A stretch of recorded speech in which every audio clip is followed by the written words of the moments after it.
Hey, I'd like to read to you from my latest work, Dharma Bums of the Apocalypse, Chapter 1, Song of the Open Road. The summer sun sears our skin as we ride, engines gunning through the thick air, pressing in from all sides. This is no leisurely cruise.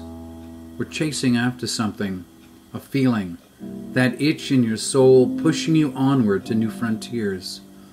The road stretches out before us like an endless ribbon of possibility, each mile marker a signpost pointing towards some destiny or damnation, we don't much care which. I glance over at Johnny next to me, his sideburns flapping in the breeze, eyes hidden beneath dark shades, but I know they're sparking with that mad intensity, sizing up the world and finding it lacking. He's got that look, the one that says he's ready to take on the universe in all its crooked games, to storm the palace gates with nothing but a busted guitar and a head full of big ideas. He's the ringleader of our ragtag posse, the visionary vagabond who spins dreams into reality through sheer force of will. Spend a night huddled around a bonfire with Johnny, waxing poetic and swigging whiskey, and you start believing in the impossible again. Start seeing the cracks in the facade of the workaday world, the gaps where the light gets in and the magic seeps through.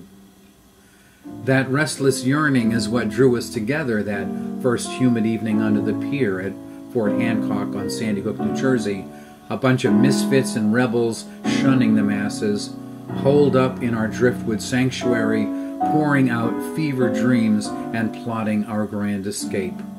We were all running from something, all desperate to carve out a place for ourselves in a world that didn't seem to have much use for dreamers and drifters. There was Sally, with a knowing grin and scarlet lipstick, all bravado masking hidden despair, her fingers always itching for a cigarette or a guitar to strum, as she purrs jazz songs in a voice rough with longing. I remember the way she'd tilt her head back and let the music pour out of her like honey, sweet and slow and tinged with all the ache of a life lived on the margins. And brooding Miguel, his dark eyes flickering in the firelight, filling notebook after notebook with cryptic drawings and equations, chasing some arcane knowledge just out of reach. He was the mad scientist of our little crew, always tinkering with homemade gadgets and muttering about the secrets of the universe, hidden in the strangeness of numbers. Then there was Jimmy, the beatnik poet, pale and shaky, but his words cut to the bone, a conduit for the divine madness seizing us on those endless summer nights perfumed with salt air and marijuana smoke. He had this haunted look, like he'd seen too much too soon, and was trying to exorcise his demons one stanza at a time. We were seekers scanning the horizon for signs and wonders, renegades against the crushing machinery of the modern world, the, quote, angel-headed hipsters, end quote, as Ginsberg would have said, even if we were a bit more ragged and haphazard than those hallowed bohemians. But we burned with the same fire, fueled by the same hunger for something more, something realer than the plastic paradise they were peddling on the billboards and TV screens.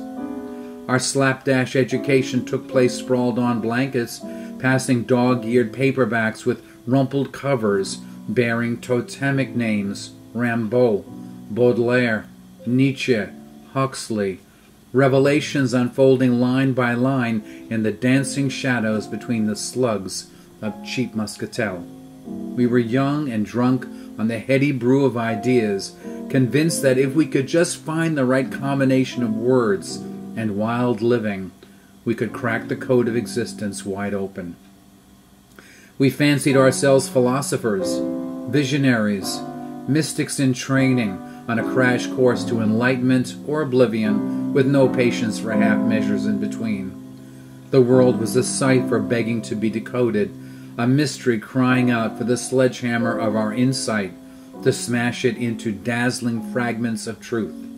You could feel the quickening in the salt-tinged night air, that prickling sense of imminence when a group of like minds and hungry spirits find each other and collide in a shower of sparks.